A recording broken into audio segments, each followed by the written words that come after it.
Good evening. It's Monday, January 6th. Thanks for joining us tonight. I'm Maya Trabulsi. Tonight, we're staying on top of the tense situation between the U.S. and Iran. We're seeing some of it locally here in San Diego with heightened security at military bases. There's a lot of discussion about the chance of another war in the Middle East. We'll show you how more troops are on their way, plus the political debate playing out in Washington. And for a lot of people, it was back to work after the holidays, but for military families and those who work at local bases, it was anything but routine. KPBS reporter Matt Hoffman begins our coverage with the heightened security. He is live right now in Coronado. Matt? Yeah, Maya, right now we're at Naval Base Coronado. Not if you can tell behind me, not a whole lot of cars here though right now, but with these new heightened security measures, 100% ID checks, there was a long line to get in here, definitely caused some traffic. Part of those heightened security measures, the DoD's trusted traveler system, which basically allows members of the military to bring friends and relatives on base, has been suspended indefinitely. This just one of the many heightened security measures being implemented here and across the country at U.S. military bases.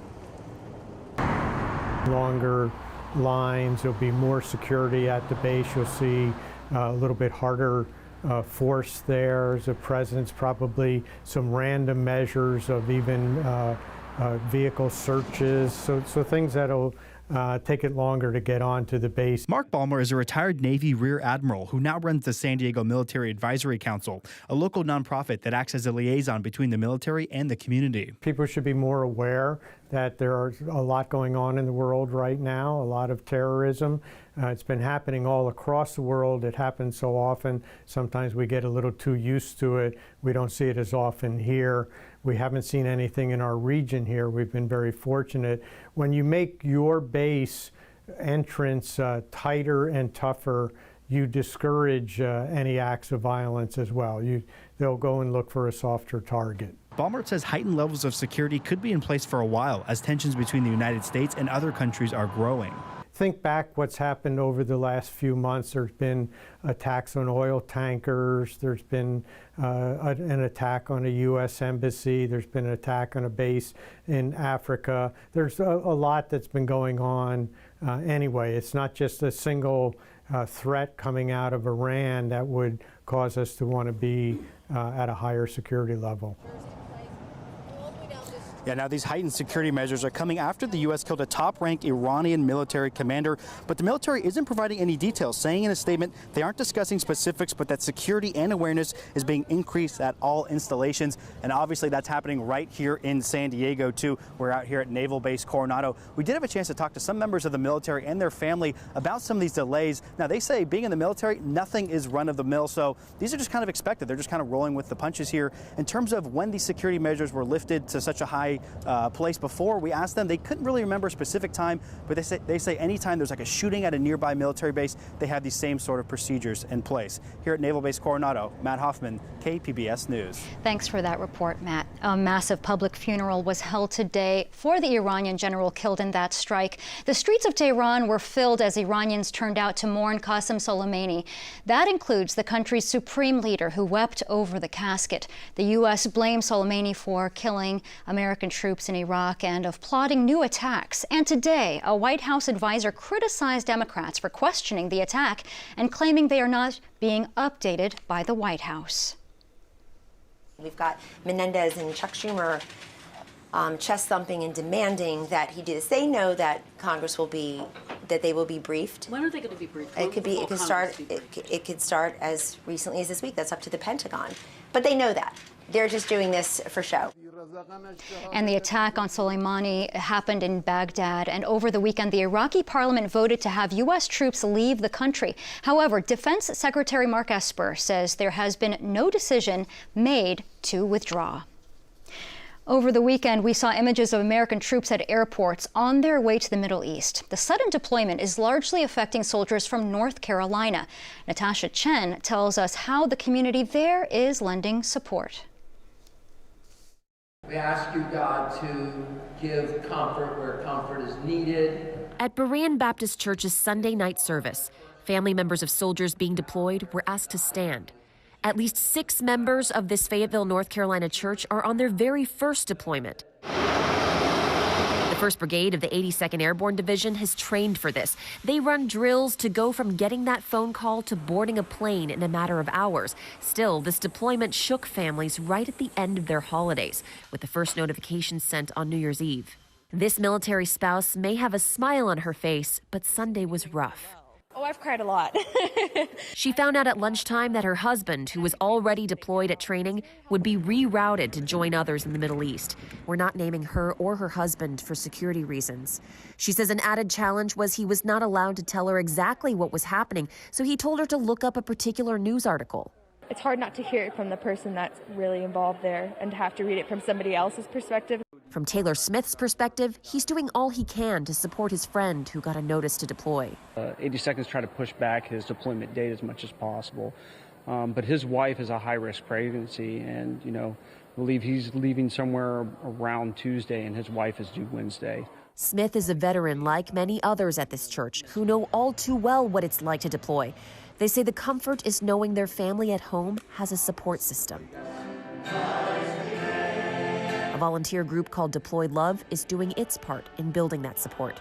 I know it's scary, and we want to be able to make it a smooth flow for you and keep your kids, flowing through school year and not being stressed out as well. Stressed out and concerned about when they'll see their loved ones again. And that was Natasha Chen reporting. We have more coverage on kpbs.org, including our midday edition segment on renewed questions about the military draft. You can also stream the show on the KPBS Midday Edition podcast. After months of campaigning and debates, the 2020 presidential campaign is now a matter of weeks for Democrats. The first votes in Iowa will be cast February 3rd, and it's a tight race. A poll released Sunday by CBS News shows a three-person tie at the top: Joe Biden, Pete Buttigieg, and Senator Bernie Sanders, all with 23%. Senator Elizabeth Warren is not far behind at 17%. Other candidates ranked in the single digits. California's primary election day is March 3rd, and if people want to vote for one of those Democrats, they might have to take action, and soon. KPBS reporter Taryn Mento went to the county's election office for the details. Today is an important deadline for San Diegans who vote by mail and aren't affiliated with a political party. San Diego County Registrar of Voters, Michael Vu, says it's the final day to tell his office which party's presidential candidates you want on your ballot. We need to know in advance to send you the correct ballot option. About 380,000 San Diegans were mailed a postcard last month with their options, but only 51,000 voters have followed up. That's only about 2,000 more than last week. So he's expecting a surge of responses in the next few days. We need to know what of the four options they want us to send them when we send them their mail ballot. People who haven't replied and want to vote for a Democrat, Libertarian, or American Independent candidate can request the correct ballot on the registrar's website. But if San Diegans want to vote for a Republican, they have to re-register with that affiliation. Taryn Mento, KPBS News. And it's back to work in Sacramento. Lawmakers begin a new session with a plan to revisit some of the biggest issues from 2019. Capitol Public Radio's Scott Rodd has more on what to expect in the weeks ahead. Wildfire season may be over, but lawmakers are reviewing how power companies have handled fire prevention, especially their use of planned shutoffs. State leaders criticized PG&E for cutting power to millions of Californians late last year during dangerous weather conditions. San Diego Gas and Electric and Southern California Edison have also utilized shutoffs. And there's the issue of housing and homelessness. California's homeless population jumped by more than 20,000 last year, according to recent federal figures. A bill to increase housing density in cities stalled last year, but will be taken up again this month. And there's surely going to be cleanup of the controversial new law that makes it harder for companies to classify workers as contractors. Gig platforms, trucking companies, and journalists have challenged the measure in court. In Sacramento, I'm Scott Rodd. It's a case that has changed Hollywood and fueled the Me Too movement. And now new charges tonight against Harvey Weinstein. I'm here today to announce that my office has charged Harvey Weinstein with sexually assaulting 2 women in Los Angeles County. We believe the evidence will show that the defendant used his power and influence to gain access to his victims and then committed violent crimes against them. How are you feeling today? Today's charges will move forward after Weinstein's trial in New York. It begins this week. Daryl Forges tells us what to expect. Harvey Weinstein appearing frail after back surgery, walking into a New York courtroom Monday, one day before his sexual abuse trial is officially set to begin. Dear Harvey, no matter what lies you tell yourself, you did this. Some of Weinstein's accusers spoke outside the courtroom where the media mogul appeared for a pre-trial hearing. Whether it is this trial or in the future, Harvey will be held accountable for his actions. The trial begins 2 years after bombshell stories in the New York Times and the New Yorker quoted women accusing the 67-year-old of sexual abuse, harassment, and secret settlements. Since then, more than 80 women have accused Weinstein of sexual misconduct. Weinstein faces 5 felony charges in New York in a case that focuses on just 2 of Weinstein's accusers. Once the jury sits down and the jury hears that this is only about 2 women, I think they start to wonder how truthful those other circumstances are. Weinstein's lead attorney says they're ready to go to trial. We are here hoping to pick and find a fair jury, and we believe that that's going to be possible. Jury selection begins Tuesday and is expected to take 2 weeks. The trial itself could last until March. Daryl Forges, KPBS News. A familiar name in the grocery aisle says it's drowning in debt. Borden, a major U.S. dairy, is now declaring bankruptcy. The company is the second large dairy company to do so in recent months. The milk industry has seen a huge drop in consumption as food habits change in the United States. Borden is based in Texas and employs thousands of people. Government data shows milk consumption has dropped 40% since the year 1975. Overfishing is threatening a fish species in the Caribbean. It's called the Nassau grouper. KPBS science and technology reporter Shalina Chatlani tells us how local scientists may help save the fish from extinction. Scientists from the Scripps Institution of Oceanography and a Chicago aquarium are putting tags on the massive Nassau grouper fish. These scientists are counting the number of fish in this aggregation or group.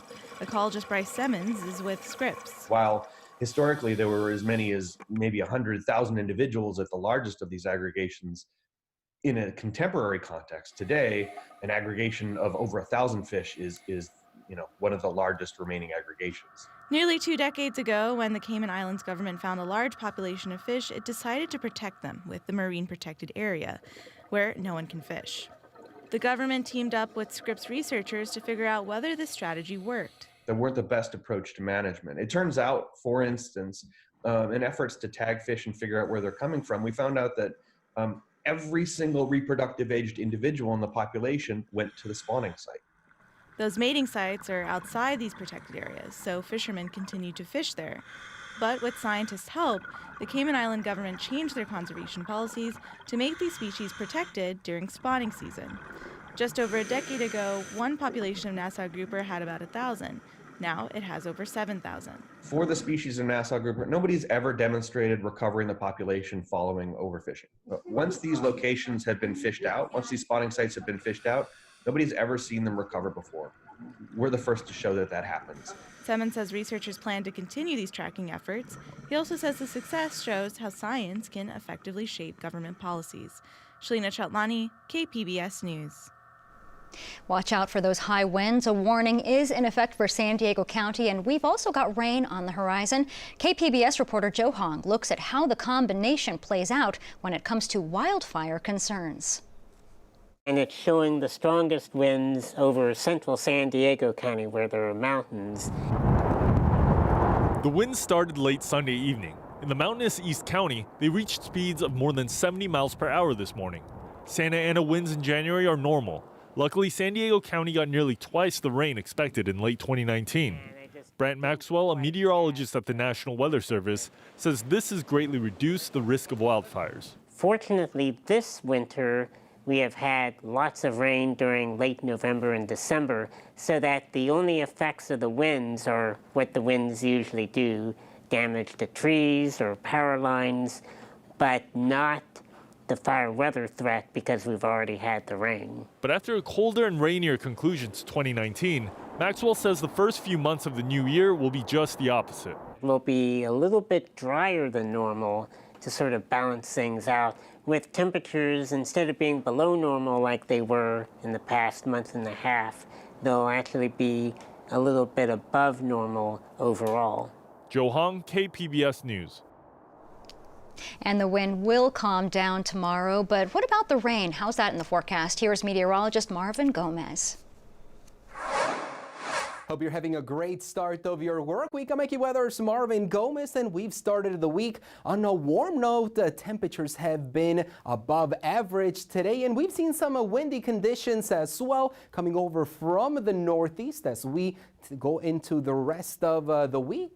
Take a look at some of your weather highlights here. We have a cool down on the way. That's going to take place heading into Wednesday. And then also for tonight and tomorrow, we're still going to be dealing with some windy conditions, but not as intense as what we had for this Monday. There is the possibility for some rain out there on the forecast. I'll get to those details in just a second, but so far in the last couple of hours, take a look at our satellite and radar image. There really isn't much action taking place throughout the state. As a matter of fact, throughout the southwest, it's been quiet. We are getting some wet weather way to the north in Washington and Oregon. As we continue here in the upcoming hours, we have some of those weather alerts still in effect. They deal with the wind, that high wind warning, and that wind advisory will continue in effect until noon tomorrow, Tuesday. Again, the wind won't be as intense as what we've had here for this Monday. Heading into tonight, looking ahead at temperatures near 48 degrees across San Diego. Mount Laguna coming down to 36. You're going to be closer to the freezing side of temperatures. Borrego Springs 41. And as we head into our Tuesday, we're still dealing with high pressure system in place. We're going to see dry weather throughout the region, but that high pressure system will weaken, and that's why those winds won't be as intense. To the north of California, we are going to see a little bit of rain in parts of the I-5 corridor, but here at home, San Diego County, looking at plenty of sunshine with very little clouds. Escondido coming up to 76. Still warm temperatures, Oceanside 72. Heading into Mount Laguna, you're looking at temperatures in the upper 50s. Your AccuWeather extended forecast for the coast indicates mostly sunny conditions for the upcoming days. Again, we have that cool down taking place on Wednesday, not only for the coast, but also across inland areas. And heading into Thursday, we have the potential of getting a brief passing shower. So Thursday afternoon in inland areas is when we might need the umbrella. Taking a look across the mountains, we are in the 50s Tuesday, but then upper and middle 40s for the rest of the week. Into the deserts, notice how the dry weather continues with mostly sunny skies for the rest of the week. For KPBS News, I'm AccuWeather's Marvin Gomez. Back to you. It's an ecological disaster half a world away. By now, you've seen the devastating wildfires burning across Australia. Now, firefighters from Southern California are on their way to help. Paul Verkaman tells us about the unique experience they will bring. The 20 veteran firefighters ground crews will come from here, the Angeles National Forest. This is the headquarters in Arcadia. They have been hardened by years of battling large wildfires, some of them deadly. You may recall the station fire, the Saddle Ridge fire last October. Both firefighters in Australia and in California have faced down the same menace: large eucalyptus trees. The eucalyptus, from what I understand, are quite a bit different than what we have here. Broader leaves, and the casting is quite a bit further than ours here. And it just creates a more extreme environment. You mean shooting out embers that can travel a lot further because of these leaves on these eucalyptus trees? Correct, Absolutely. The wind will carry it a much significant distance. There's a great amount of oils and whatnot in the eucalyptus, and when it catches, it goes up like a torch. It goes up extreme and torches. And the firefighters here in the Angeles National Forest tell us the Australians asked for experts who can fell extremely large trees, cut those big trees down. They also tell us that much of the equipment will be provided by the Australians, and this unit is made up of Such experienced firefighters that all of them have been a crew boss of sorts at some point in their careers. These folks that we're sending are full-time firefighters here locally, and they work on engine crews, hotshot crews, aviation, helicopter deployed crews. So they're used to this type of diversity of mission, basically traveling, breaking up into small squads, doing initial attack, meaning tackling fires early before they become large fires. It's exciting. I'm looking forward to the opportunity to reciprocate to our Australian brothers and sisters the same assistance they've given us for many years that they've come over here and helped us. They are scheduled to deploy on Monday. Reporting from Arcadia, California, I'm Paul Verkaman. Now back to you. And the fires have also taken a major toll on Australia's wildlife, including the country's iconic koalas. The Australia Zoo's Wildlife Hospital has taken in 90,000 animals, but the need is even greater. Casey Treloar from Australia's 7 News tells us how the koala population in one area is nearly wiped out. Burnt, injured and bewildered, koalas needing care are arriving by the trailer load. They're all stunned. Rick Fisher and his neighbours saved these ones from their properties, some barely clinging to life. I think this little fellow, he's too far gone. Yeah, he's too far gone. The survivors are under critical care at the Kangaroo Island Wildlife Park.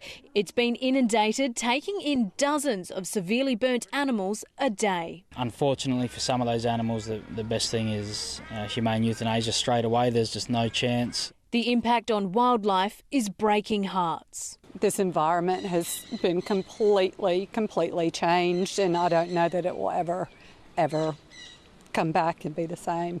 Park owner Dana has her hands full caring for these survivors around the clock. Every day they're getting pain relief, all of these guys are.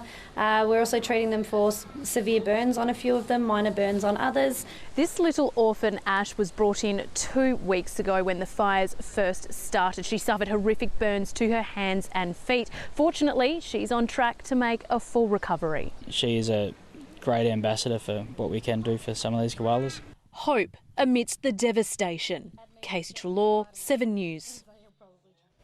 I'm Judy Woodruff. Tonight on the NewsHour, the U.S. versus Iran. Threats continue from both countries after the U.S. killed one of Iran's most powerful generals. Coming up at 7 after Evening Edition on KPBS. For many, the new year may mean finding a new job. And according to a new report by the U.S. Bureau of Labor Statistics, San Diego is a good place to look. America's finest city came in at number 29 nationwide on the best cities for a job list in 2020. San Francisco and Fremont cracked the top 5, respectively, at the number 3 and number 5. Scottsdale, Arizona came in at number 1. The biggest names in tech are in Las Vegas this week for the Consumer Electronics Show, but there's some pushback to this year's keynote speaker. Ivanka Trump will take part in a special presentation tomorrow. The daughter of President Trump has worked in the administration as a special advisor, often focusing on issues related to the economy and jobs. Some in the tech industry say her spot at CES should go to someone more deserving, but the head of the show is defending his pick. For years, women have been fighting to have a stronger presence at CES in terms of keynotes and speaking positions. So it is nice to see a strong female leader take up a keynote at CES. However, it would have been nice to have someone a little more qualified. And this is, I think, why so many people are up in arms about Ivanka coming to speak here. I say wait till you hear what she has to say and listen to it, because the fact is that there is a focus on jobs. She's highly respected by Republicans, Democrats. She's received the Internet Association's highest award. She's done a lot of other things. CES has been open for 2 days of media previews. The full show opens tomorrow and lasts through Friday. The Hollywood awards season kicked off last night with the Golden Globes, honoring the year's best in TV and film. David Daniel has the highlights. This is the last time I'm hosting these awards, so I don't care anymore. I'm joking. I never did.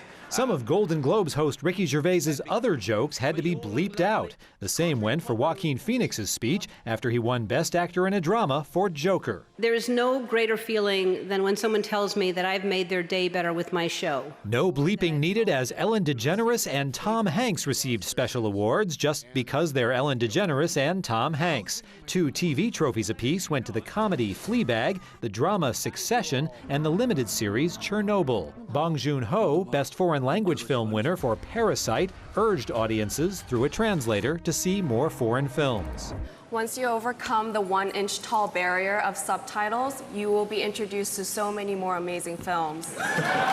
Renee Zellweger won Best Actress in a Motion Picture Drama for Judy. Top acting prizes on the musical or comedy side went to Awkwafina for The Farewell and Taron Egerton for Rocketman. Longtime collaborators Elton John and Bernie Taupin got a standing ovation and their first ever award together for their new song from Rocketman. Once Upon a Time in Hollywood won a trio of trophies: Best Motion Picture Musical or Comedy, Best Screenplay for Quentin Tarantino, and Best Supporting Actor for Brad Pitt. And Sam Mendes won Best Director and Best Motion Picture Drama for 1917, about the horrors and the waste of war. I fervently hope it never ever happens again. In Hollywood, I'm David Daniel. And congratulations to all those winners.